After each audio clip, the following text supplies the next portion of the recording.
வணக்கம். தோகையிலிருந்து இந்த முறை தோகையிலிருந்து உங்களுக்காக எடுத்துகிட்டு வந்திருக்கிறது உளுந்தங்களி மாவு. கருப்பு உளுந்து இதில் எவ்வளோ சத்துக்கள் இருக்குதுன்னு உங்களுக்கு தெரியுமா? இதில் நார் சத்து, புரதச்சத்து, அயன், பாஸ்பரஸ், கால்சியம்னு எண்ணிலடங்காத சத்துக்கள் இருக்குங்க.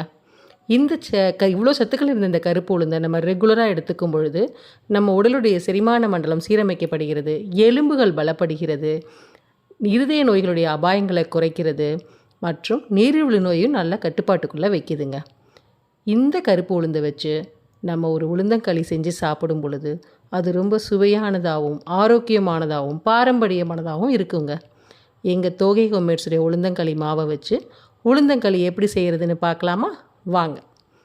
1 கப் தோகை ஹோம்மேட்ஸுடைய உளுந்தங்களி மாவு எடுத்துக்கிட்டிங்கன்னா 1 கப் வெல்லம், இல்லாட்டினா கருப்பட்டி எடுத்துக்கிட்டால் இன்னும் ரொம்ப நல்லதுங்க.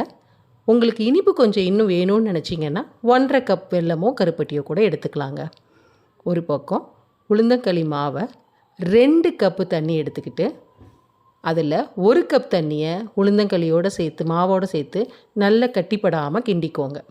இன்னொரு பக்கம் மிச்சம் இருக்கிற 1 கப் தண்ணியை நல்ல ஒரு அடிகனமான பாத்திரத்தை எடுத்து அடுப்பில் வச்சு கொதிக்க விடுங்க.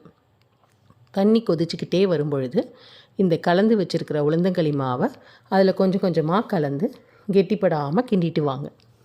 இன்னொரு பக்கம் 1.5 கப்பு கருப்பட்டி எடுத்துருக்கிறீங்க இல்லையா, அந்த கருப்பட்டியை உடச்சி நல்ல தண்ணியில் கலந்து விட்டு அடுப்பில் வச்சு கொதிக்க விடுங்க.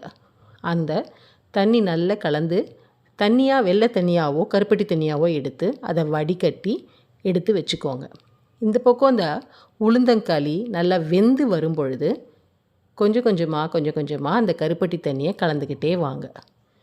அந்த கருப்பட்டி தண்ணியும் மாவும் நல்லா மிக்ஸ் ஆகி கெட்டிப்பட ஆரம்பிக்கும் பொழுது கொஞ்சம் கொஞ்சமாக நல்லெண்ணெயும் விடுங்க. நல்லெண்ணெய் விட்டுட்டு அந்த கெட்டித்தன்மை வந்துக்கிட்டே இருக்கும் பொழுது கொஞ்சமாக சுக்கும் சேர்த்துக்கோங்க. ஏன்னா சுக்கு அப்படிங்கிறது நம்ம செரிமானத்துக்கு நல்லா ஹெல்ப் பண்ணக்கூடியதாக இருக்கும் இல்லையா, அதுக்காக கொஞ்சமாக 1 டீஸ்பூன் அளவு கூட நீங்கள் சுக்கு சேர்த்துக்கோங்க. நல்லெண்ணெயும் அப்பப்போ விட்டுக்கிட்டே வாங்க. இப்படி நம்ம விட்டுக்கிட்டே வர நல்லெண்ணெய் கொஞ்சம் கொஞ்சமாக திருப்பி கொப்பளித்து வெளியில் வர ஆரம்பிக்கும். அப்படி வெளியில் வர ஆரம்பிக்கும் பொழுது அடுப்பை சிம் பண்ணிக்கோங்க. கொஞ்சமாக கையில் எடுத்து உருட்டி பாருங்கள். சின்ன உருண்டையாக உருட்டி பார்க்கும் பொழுது நல்லா உருட்டை வந்துச்சுன்னா களி வெந்துருச்சுன்னு அர்த்தமாயிடுங்க. அந்த களி கெட்டிப்பட்டு நிற்கிறத கொஞ்சமாக எடுத்து வெளியில் வச்சு நல்லெண்ணெய் சேர்த்து சாப்பிட்டு பாருங்கள்.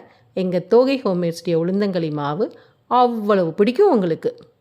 ஸோ இப்படிப்பட்ட தோகை ஹோம்மேட்ஸுடைய உளுந்தங்களி மாவு உங்களுக்கும் வேணும் அப்படின்னா வாட்ஸ்அப்பில் சேட் பண்ணி ஆர்டர் ப்ளேஸ் பண்ணுங்கள். இல்லை